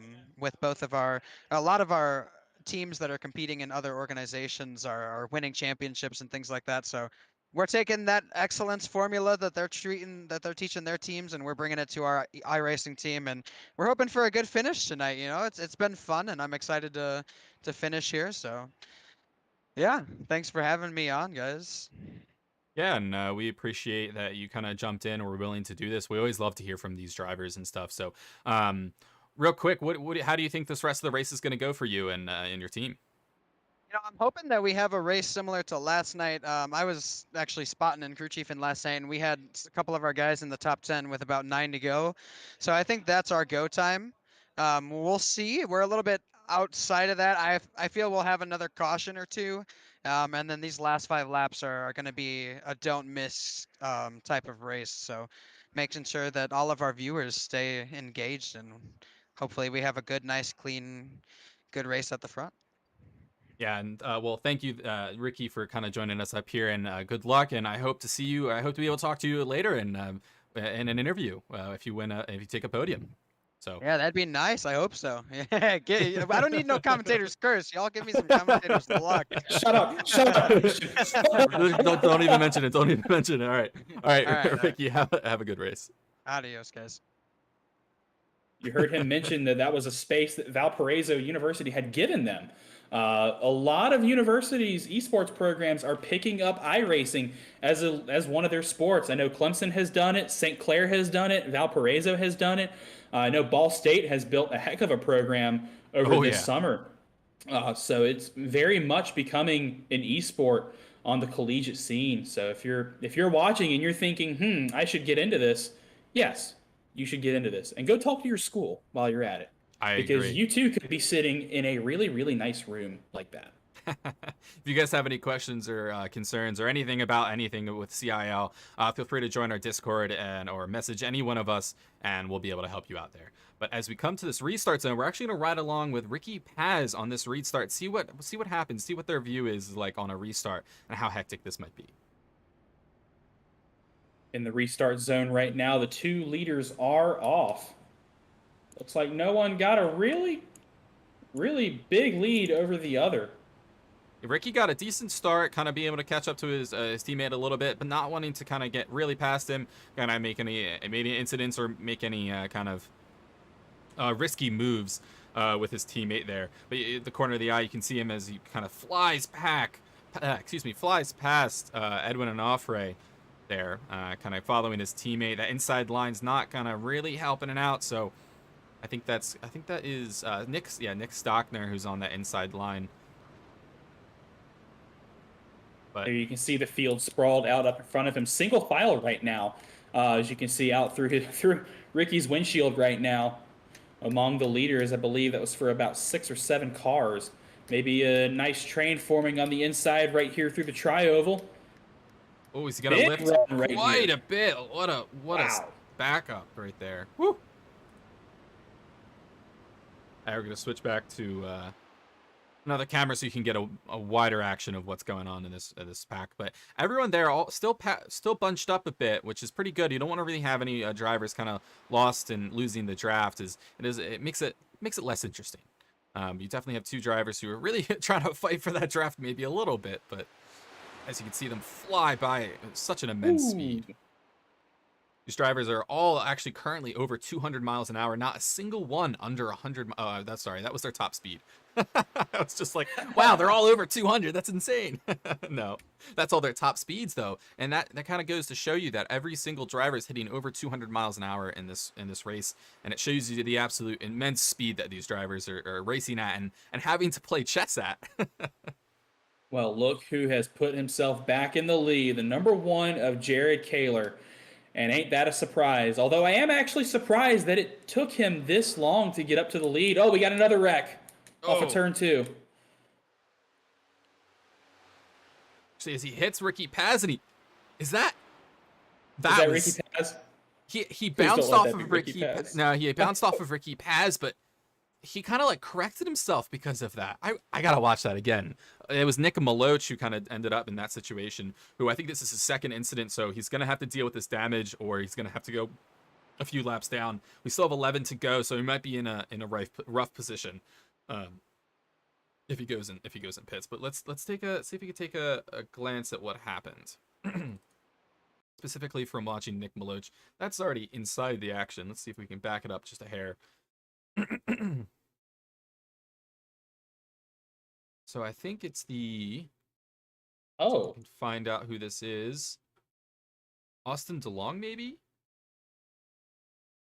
I It's gonna be think the I think it's that's gonna be what we're seeing. the 22 of Austin DeLong.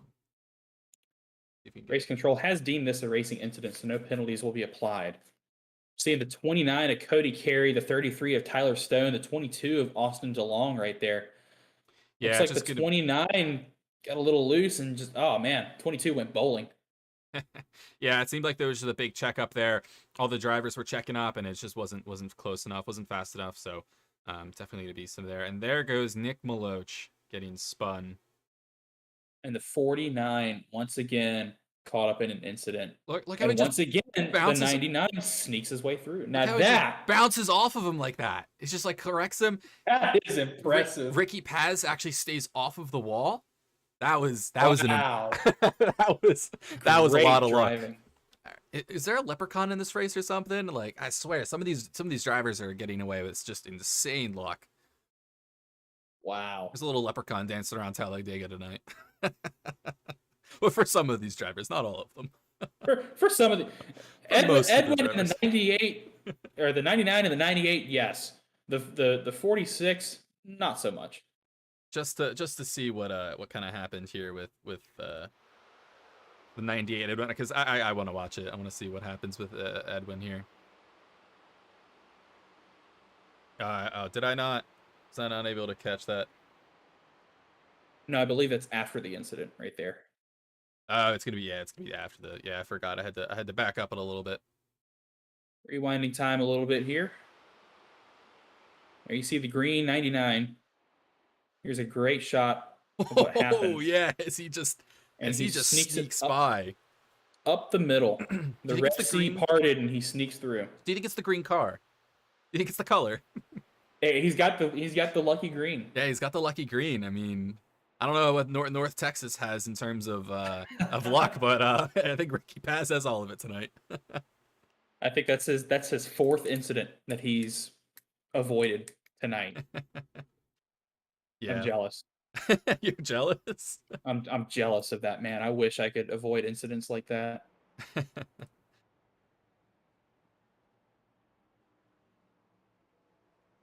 9 to go right now. I think we're going to come to the restart with 7 laps of racing left. Jared Kaler is your leader. He has reassumed the lead as per usual. Alex Gagnon in the 71 from Robert Madison has taken that second position.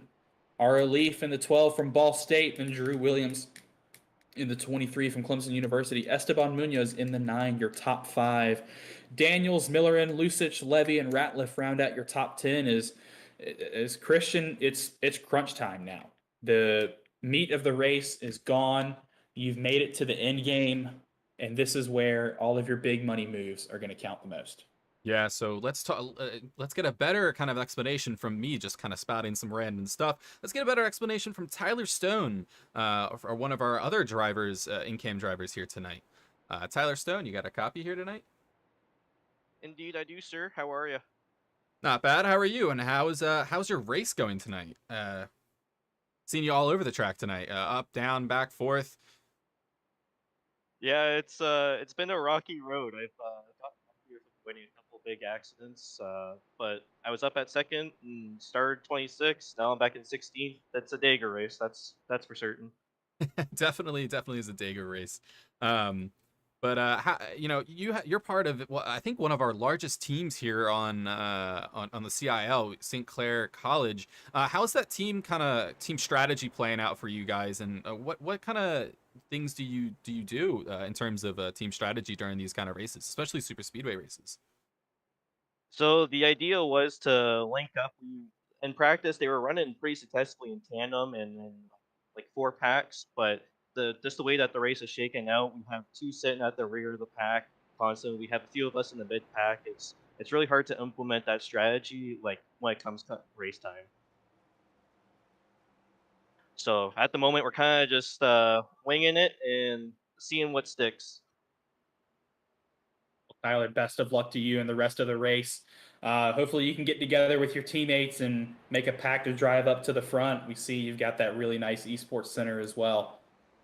So, thanks for joining us here up in the booth under caution. We're going to let you get back to it because we know you're about to go back to green. So, best of luck for the rest of the race, man. Take it easy. Awesome. Thanks for having me. That was Tyler Stone from St. Clair St. Clair College. I did it again. I apologize. Oh my gosh. Oof, having a rough night tonight. I'm fired, I guess. Yep, that's strike 3. You're done. That's strike 3. I'm done. New caster. Hey guys, we're hiring a new caster or a new broadcaster for CIL. Look, he even advertises for his replacement. He does everything. Wow. Exactly. Maybe you should hire me back. You know what? I like your go-to attitude. You're hired. There we go. As we come to this Geico restart zone here, we can see the safety car kind of pulling off. Usually the pace car pulling off as these drivers, and Jared Kaler taking that first place is going to be able to take that restart and hopefully get a good restart. But as we come to this green flag, and I'd like to talk about Jared Kaler a bit once this restarts gets going. Huge jump right there from the one out front. Maybe a little too much as the 12 and the 71 are side by side behind him. Oh, I stand corrected. The outside line didn't get a great jump either, as now the 12 is going to come right up to the bumper. It's a leaf on the bumper of the 1 of Kaler right there. The 9 is going to jolt to the outside with the 1, leaving the 12 to dry. The 23 is going to come up with him to that middle line. And I think a leaf is going to be in a bit of trouble right here as we're now 7 laps to go in this race. The 71 of Gagnon to the outside. Big block and a spin. The 747's around to the inside. I think we're going to stay green if he can keep it together. Yeah, it's going to be the 747 of Scott Ratliff, excuse me. And yeah, I think his race is going to be done there tonight. He's kind of a wrecked front driver's side tire there. Looking back at the battle for the lead right now, the 2 pink cars. Esteban Munoz there in the 09, right behind the 1 of Jared Kaler, the 71 of Gagnon behind the 521. Look who's back. That's Bradley Daniels from Robert Morris University. 2 wide behind them between a leaf, and I can't tell who that other driver is. That's Ryan Lusich behind them as well. 2 wide, 3 wide back behind them, but we've got a 4-car breakaway right now for the lead with 6 coming to 5 to go. Yeah, Andrew Williams, who was P3, has already dropped all the way back down to P10. As you can see, just how much draft here and how much picking that line can really help you out. But yeah, as we can see, you know, it's insane. But yeah, Jared Kaler, our Muhammad Alif, kind of all of these names who you normally see kind of in the front, who are kind of just sitting back, kind of being sneaky, have all of a sudden kind of jumped all the way up to the front. And we're able to really make some moves, with the exception of Zachary DeWale. Still down in P25. Not really sure what's going on with him tonight. Maybe not having maybe kind of had some bad luck as Edwin and Offray took all of it, but yeah, if there's a hornet's nest right there looking towards the back of this front pack right now. You can see kind of 2 tandems forming between the 1 and the 9, and the 71 and the 521, and then it's just the rest of the field behind them. There's a lot of people making moves here into turn 3, changing lanes. That bottom line is going to try and gain a little momentum. Huge, aggressive side draft right there from the 521. Going to put the 12 back behind him as they come to the stripe for 4 to go this time by. That side draft right there was really, really crucial. So the way that works is if you pull your nose right up to the rear quarter panel of the guy next to you, it looks like some contact there in the back of the field. If you get right next to him, that's going to force more air over the spoiler of the guy next to you, almost 4 wide right there. Wow. And that's going to slow him down. So majorly aggressive move right there by the 521 to put the 12 behind him, as these drivers are leaving everything they can out on the track. That high line has so much momentum. And wow, almost an incident right there, as I believe that is the 99 got forced under the double yellow line right there. So maybe he's run out of luck right now, but this top line has all the momentum. Kaler about 4 cars ahead of, well, I was going to say Drew Williams in the 23, but the 139 has jumped out in front of the 23, going to try and lead a charge on the low line right there. But we've seen that it doesn't really have all that much speed in the long run. 3 to go, that time by. Yeah, these drivers are really pushing everything they've got. I mean, this comes down to it. We have 3 to go, 3 laps to go. Not much. You can't. I mean, this is where you really start wanting to make your moves if you're quite a few cars back. Here the middle line comes right there. Ooh, so we have that's the 95 of Jacob Cummings. Kind of went out wide. He might have gotten a little help right there. Here's a move from the 9, looking underneath the 1, going to try to go and lead this front line. The 1 comes down to block. Kaler and Munoz now on this bottom lane, coming to 2 to go. They're too wide for the rest of the field behind them. Now they come up to this high lane to block this huge momentum boost that we've seen them having all night coming out of turn 4. But that's going to leave the door open for the 139 of Ryan Lusich, getting a huge push from the 23 right there. 2 to go. Ryan Lusich making some extreme moves at that bottom line. That bottom line's really trying to push together, really trying to clump together with Andrew Williams and quite a few other drivers. Really trying to get that, but I still don't think they're close enough together. They're not going to be able to get that much push into their line. I think the middle line's going to be really the place to go unless there's some type of incident in the middle line. Everything is out of the window right now. All those conservative plays that we've been seeing in this race are gone, as now the 2 leaders are side by side. It looks like the 139 is going to get a nose out in front of the 1 coming out of the corner. Is he going to move up to block, or is he going to stay with the 23? He got a huge shove from the 23 and the 12 of a Leaf right there. As we'll now have a new leader on this low line. White flag out in the air. It's chaos behind them. We're going to see who brings this home. With a white flag to go, Ryan Lusich still in the lead with Andrew Williams and R. Muhammad Ali, followed by then Jared Kaler, who was leading this late race for quite a while earlier. As Jared Kaler then takes third from R. Muhammad Ali, they're neck and neck. But Ryan Lusich and Jared Kaler gets an amazing run. Oh, we have a wreck behind him. We have a wreck. We stay green. Coming to the line now. 2 more turns plus the dog leg. Kaler in front of Munoz, Gagnon in front of Gagnon as well. Lusich and Williams stuck on the bottom right there, but all the momentum's going to be on that high side. Kaler, Munoz together. Munoz takes a peek to the outside. They're going to have a huge momentum boost down this front straightaway as Gagnon now gets a nose in front of Kaler. This is going to be a drag race coming to the start-finish line. Through the trioval one more time. 2 wide. Less than 100th of a second separating the top 2. Behind him. The lead is wreck. Kaler takes it. And that is super speedway racing, ladies and gentlemen. Wow. Wow. Wow. If you want to, wow. Yeah. Jared Kaler returns to the top of the podium. He is your race winner at the Alabama 160. Chaos on the last lap, a huge wreck in the middle of the pack. And then another wreck right behind the leader. And it looks like Munoz got turned, and he still finished third. What a race. Wow. What a finish. I mean, that's a super speedway finish. You have people turning each other, trying to just get in, trying to make every move they possibly can. And you see a congratulatory pull aside right there from the 9 and Munoz. I think Kaler's on the radio right now thanking him for incredible pushing right there at the end. But that was a great move from Lusich to try and take that win away from Kaler, moving down to the inside. The 2 pink cars going for a little victory side by side. Kaler is probably he's gonna get up here and he's gonna burn it down.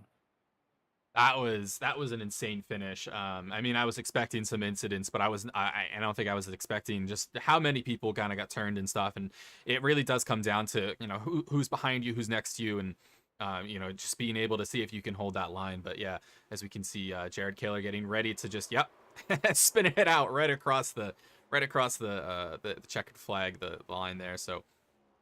And props to him. I mean, he drove in a fantastic race, kept his nose clean, and was able to kind of make his way up towards the end and take that podium, take that win, take the checkered flag. Yep, he has returned to his rightful position at the top of the finishing grid. Jared Kaler is your winner once again in the CIL. He'll take home the trophy from the from the Alabama 160 here at the CIL, and I think he's gonna burn the tires off of this thing. What a burnout he's doing down the front straightaway. Wow.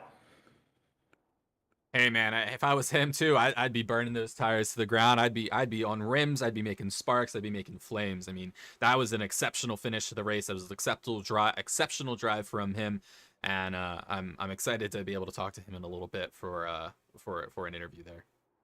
As he's still going. He's still going. I think he is gonna burn it down to the core and then some. They're gonna have to replace a whole new engine by next race. And screw this engine. I'm gonna blow this one up.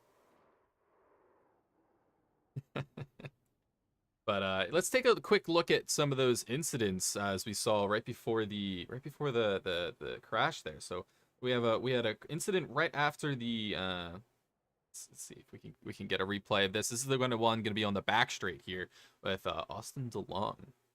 It's the first incident that we saw on the white flag lap. So you see 3 wide and just 2 drivers running out of room.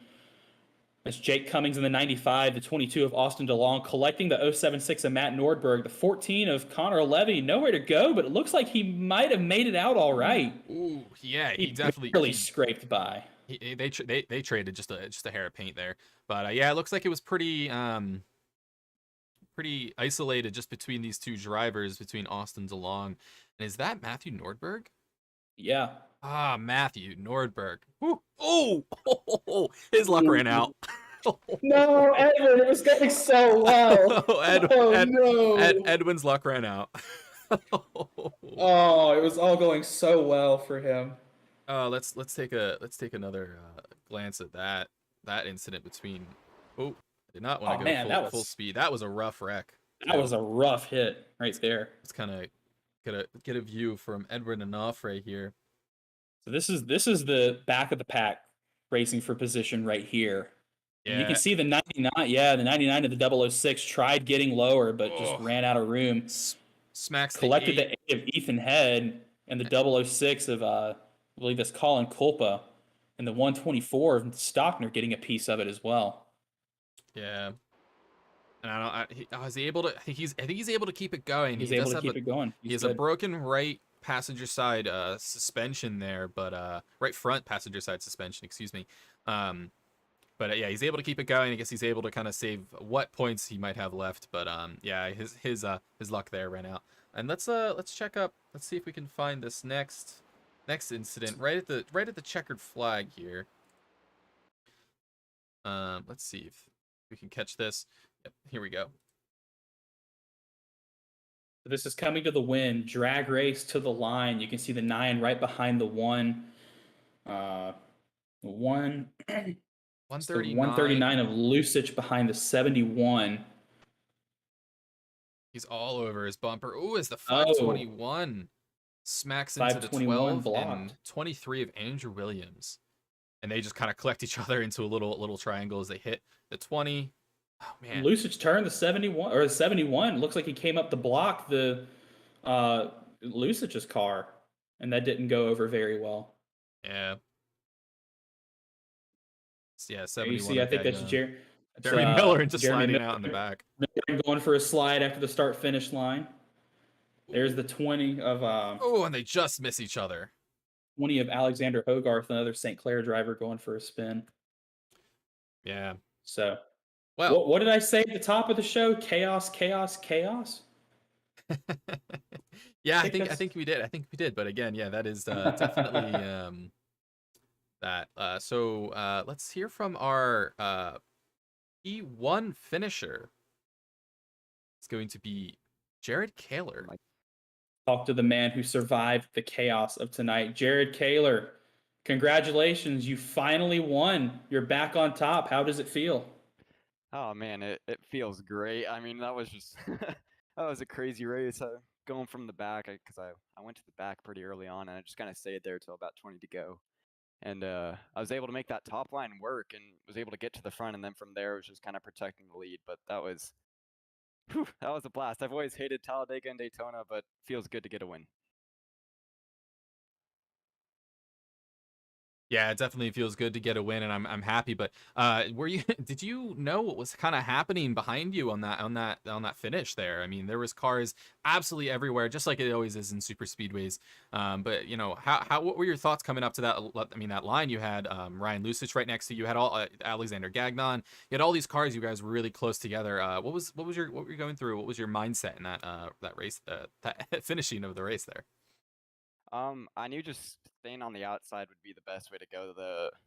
The right rear quarter panel is super sensitive to like a side draft, so I knew if I could just keep alongside with the leader, or like the leader of the inside line, uh, that'd be enough. And uh, we went into one on the final lap, turn one on the final lap, and they start pulling ahead. I'm like, oh man, it's over, it's over, it's over. And somehow a run developed, and I was able to get the run through turn two and make a move out to the outside of Ryan down the backstretch. And yeah, from that point on, I was like, all right, if I just stay to the top, it'll be fine.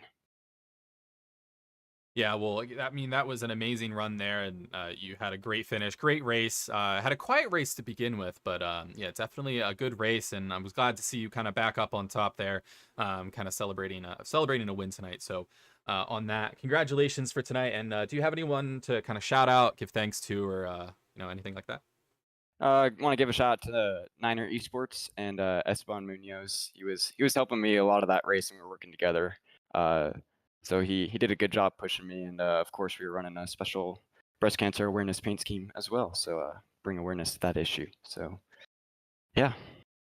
Yeah, and that was it's a great cause to kind of promote as well. And I love the colors, the pink. It really I wasn't expecting it to work well with the green, but it really does work well. And that paint scheme is phenomenal. So nice job, and congratulations again. Thank you guys. That was again Jared Kaler, our winner for tonight, from Charlotte University. Yeah, UNC Charlotte, excuse me. But as we hear from our P2 finisher, or excuse me, we hear from our P2 finisher here. I believe this is Esteban Munoz.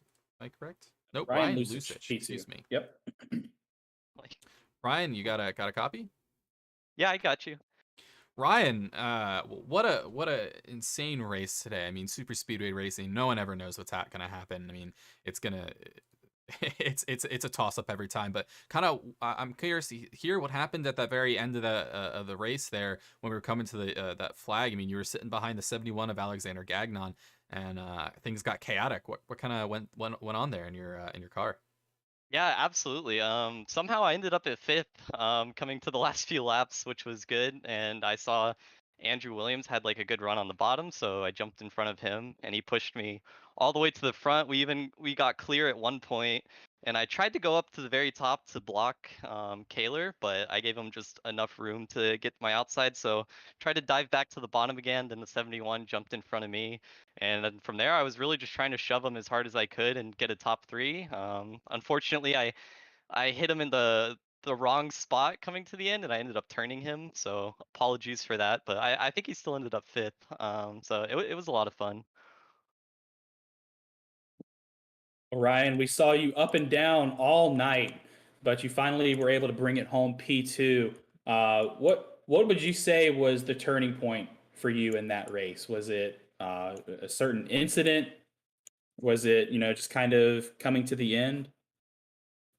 Yeah, so I typically on super speedways, I like to play pretty cautious for a while, and about 15 to 10 laps to go is when I usually hit the go button. So a few times I was up there, but I didn't really, block any runs or try and really gain positions until the end, and so I just put myself in a good spot to be there and then go really aggressive in the last few laps. Well, congratulations on a podium finish here after all the chaos at Talladega. Is there anybody you'd like to shout out tonight? Yeah, big shout out to my parents. They love watching the races on the broadcast, and some of my friends watching as well. So shout out to them. Shout out to my teammate, Edwin. He missed quite a few wrecks this race, but I think he got caught up at the end there. And then yeah, shout out to Andrew Williams for the really good pushes as well. Well, congratulations on your top 2 finish, man. Hope to see you soon. Take it easy tonight. Thanks, you too. That was Ryan Lusich, our second place finisher tonight. You heard him make the strategy call. He's usually the one to play it safe on the super speedways, and he was able to work himself into the top 3 to get a second place finish. Something that I did notice that both Kaler and Lusich talked about was they thanked the guy behind them for the pushes. You can't win a super speedway race if you don't have somebody supporting you from behind. Absolutely not. It's definitely something that is vital to super speedway racing, especially right towards the end when you just want to get that real good boost of speed, trying to get past some of these people and then on another line. So Yeah, great sportsmanship from them. Great to see our drivers working together out there.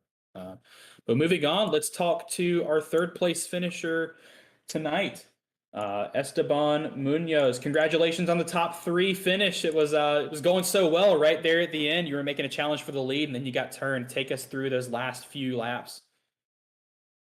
Yeah, I mean, it was fun. It was a fun race. We played our strategy very well. We were in the middle of the pack right from the get-go, and just didn't feel comfortable at all. A lot of slicing and dicing. So, Jared and I had a plan right from the beginning. We went to the back, just stay there, just let everybody crash, and then around lap 40, it's time to pounce. And luckily, we did at the right time. We got very lucky to avoid any wrecks. But yeah, right at the end, very simple. I was very happy just pushing Jared to the end to the win.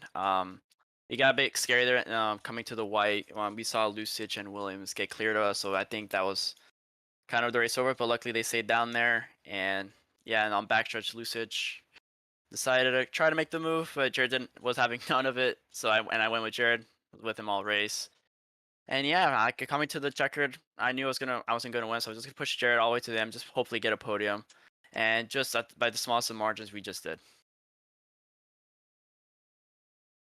yeah, and I mean that was an exceptional finish, exceptional driving from you guys, and I definitely was curious. We were commentating on you guys kind of sitting out, hanging in the back in the beginning of the race, and I'm pleased to know that I was correct in saying that that was kind of the what was happening. But speaking of kind of this team kind of strategy. What do you guys, you and Jared and the rest of Panther Esports, how are you guys looking into the rest of kind of that this next the following the rest of the season, excuse me. How do you think this is going to go? Do you guys have any plans, or is just kind of just attack it and see what happens? No, I mean, we've always had a really good relationship. So, I mean, it started all like back in like the first, I think season 2 when Christian, my teammate, he wrecked Jared at Michigan, and that's where kind of a rivalry started between them. Eventually we worked it out in the off season, and ever since then it's just been working well. Last season Jared pushed me. Well, actually no, Jared last season we were working together also at Talladega. But that in that race I was able to get the win just at the line from him. But even then we were just always working together.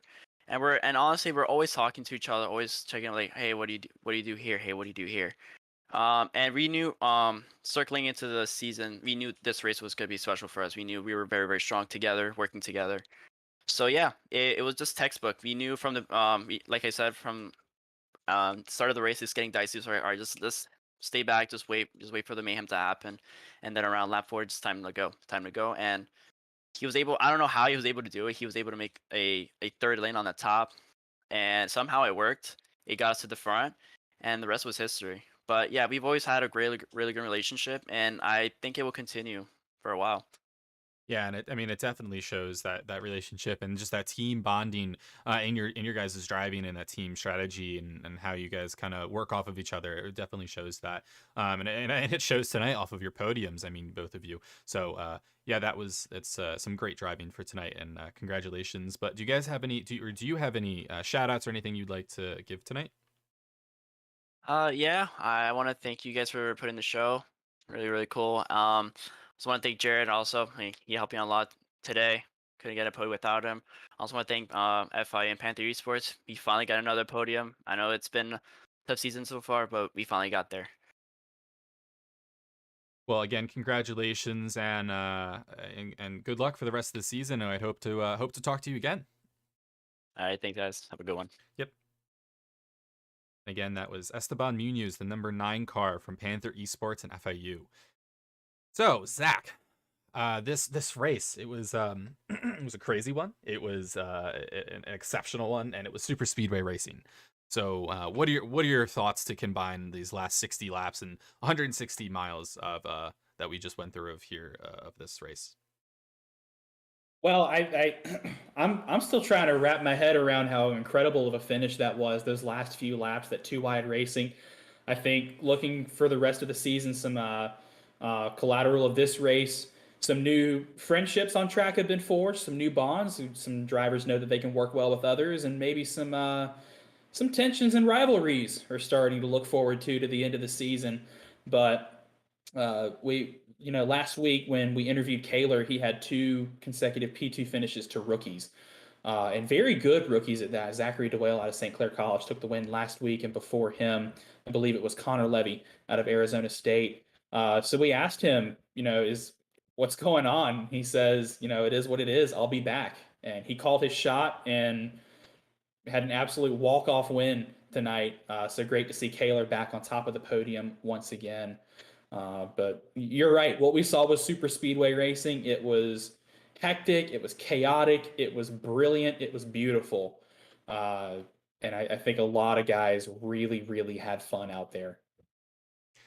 Yeah, I think that's one of the main things. I mean, I come away with is I mean, I always have fun in it. If I get wrecked out or whatever, it's always just an enjoyable race to do. And I think that's really where a lot of these kind of drivers come from. Is that it's not just the fact that they want they want to race. They're competitive. They want to win. But this is just something fun they do. This is a hobby that they do. This is or more for more people. This is a sport. I mean, but you can't enjoy something. You can't be continually doing things if you don't enjoy it. And I know all of these drivers really enjoy these races, especially I'm sure some of these drivers enjoy super speedway races. But yeah, these are fantastic races. I'm happy to be able to be a part of this and be able to watch. And I'm happy these drivers are also here to be able to do this. And I'm happy. I'm happy. That's all I can say. Is but great race tonight for these drivers. Again, congratulations for Jared Kaler and everyone else who kind of did well in this race. And I'm excited to see what the rest of the season kind of brings us here tonight, based off of tonight and honestly the past few races here. So let's look at our final results here. Our race results for tonight, as again we say, Jared Kaler was our P1 finisher from UNC Charlotte, followed by Ryan Lusich from North Texas in P2, and Esteban Munoz P3 from FIU. Following Esteban is Alexander Gagnon, the number 71 car from Robert Morris University, as well as Treston Yoder from Robert Morris University. Tyler Stone, who we talked to earlier, in P6 from St. Clair College, followed by Jeremy Millerin from Purdue University. P8 is Alexander Hogarth from St. Clair, followed by Andrew Williams in P9 from Clemson University. And rounding out our top 10 is Bradley Daniels from, again, Robert Morris University. Wow, I can't get that. Muhammad Alif finishes P11 from Ball State University. We talked about the great program that they were building earlier. Jeff Peet, P12 from UMN Twin Cities. Matthew Warren, a Valparaiso University driver, will finish 13th. Finishing P14, I can't quite see that name. It's going to be Ethan. Ethan Decatur. Yes, thank you. Yep, there it is. Ethan Decatur in the 00 will finish 14th, also from Valparaiso University. Connor Levy, P15, a winner this season thus far, Arizona State University. Ricky Paz, P16, also from Valparaiso. Zach DeWale, a winner this season, P17 from St. Clair. Ethan Head, P18 from UT, University of Tennessee, Knoxville, in the number 8 machine. Looking a little further on down the grid, Nick Maloch, St. Clair College, will finish 19th. Colin Copel will finish 20th for Indiana University. Edwin Onofre, with all of his luck, couldn't quite keep it together there at the end, and I feel so bad for him. He dodged all of them except for one. Put together a great run there. in the 99 machine for University of North Texas. Matt Nordberg getting collected in that last incident will finish 22nd for NC State. Austin DeLong brings it home in the 22 machine, P23 for Pennsylvania College of Technology. Nick Stockner, after getting involved in more than a few incidents, will finish P24 for Clemson. The Purdue University machine of Andrew McCall, the 018, will finish P25. Cody Carey, P26 from Auburn University. Athena Leclerc, or that's not Auburn, it's supposed to be Ball State University, excuse me. Athena Leclerc will finish 27th for St. Clair College. Scott Ratliff will finish 28th for. That is That's not what he put down. incorrect. Yeah. that is Scott Ratliff incorrect. finishes P28. Yep. Scott Ratliff, P28. We're gonna have a chat with him. Well, that was it. That was our super great. speedway for the season. Whew. Yeah, What a race. great racing. A lot of chaos on track, a lot of action, but sadly, it must come to an end. So we want to remind you to tune in next week as Formula C takes on Lime Rock Park, and the Collegiate GT3 Challenge will head over to Barcelona. So be sure to tune in next Monday and Tuesday nights for both of those races. So from all of us here at the booth, producer Christian, myself, and from all of us at the CIL, we want to thank you for tuning in to tonight's Alabama 160. We hope you enjoyed the show, and we'll catch y'all next week.